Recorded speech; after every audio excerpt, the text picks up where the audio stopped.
Hi boys and girls. I was working out in my garden today. It was so beautiful. I hope you've had some outside time and really enjoyed it. Because I was outside and the sun was shining, I thought that we should talk a little bit more about shadows.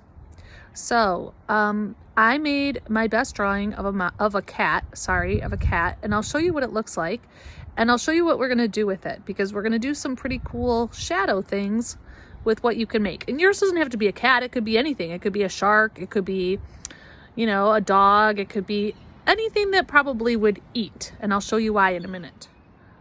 Okay, so here is my picture of the cat, and you can see that he is standing tall and sideways, and the reason is we're going to use that to make a really cool shadow puppet, and I'll show you how in just a second. I'm going to cut the whole thing out in one big piece first.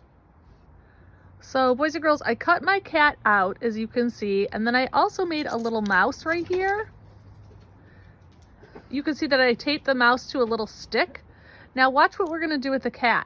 I'm going to take his head and I'm going to cut off his entire top of his head. So watch, it's going to be in two pieces. So I've cut his entire head off and he looks kind of crazy right now, but what I'm going to do is I'm going to glue the top and the bottom to a clothespin.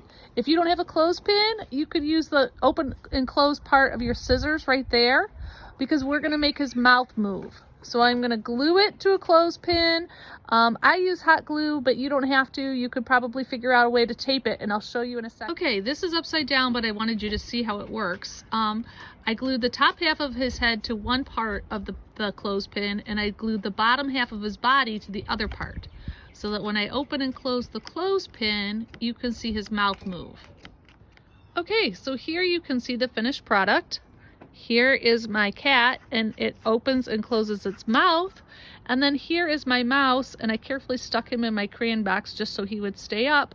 But now if you look in the back, you can see that they have some great shadows. And it looks like the cat is trying to sneak up on the mouse. Like I said, you could make a shark and a fish. You could make a dog and a bone.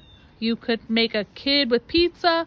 But you want to make sure that it has the best possibility for shadows. See how his paws are out like that? And then when I open his mouth, it looks like he's going after the mouse. That's pretty cool, huh?